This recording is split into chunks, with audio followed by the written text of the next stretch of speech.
Heroin abuse can destroy someone's life. But what is often not talked about is how it can devastate an entire family. Tonight, Julie Dolan is on your side with an inside look at the damage it can do and a glimpse of hope for families dealing with it. Julie? That's right, Carol Tanya, a young woman addicted to drugs. It's unfortunate and all too common a story. But here's the thing. It's not just her story, it's also her family's. Married 6 months, sober 4 years. I really believe it is real. Gabby Deaton already reminiscing with her grandparents about a day none of them expected to happen. I never thought that sobriety or being completely sober was ever going to be a part of my life. Gabby, now 24, remembers trying heroin for the first time at age 16. It was the crowd.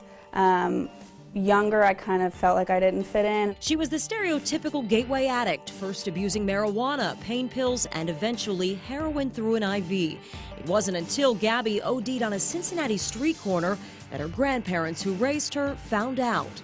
I suspected she was probably into something. I didn't think heroin.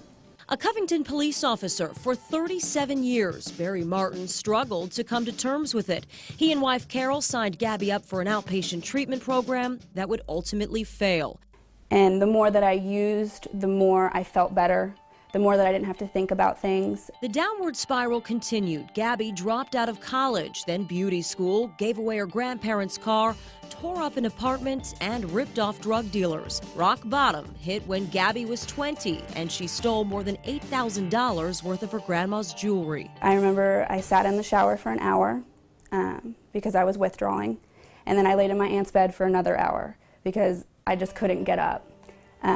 And the only thing that I could do was get up and steal her jewelry because I had to feel better. She pawned it for $250, enough to buy her 3 days worth of heroin and 5 years in jail after the Martins decided to file charges. It was tough seeing her and knowing she was thinking we were sort of turning on her. But Gabby would later realize they weren't. The arrest, her fourth, turned out to be her turning point.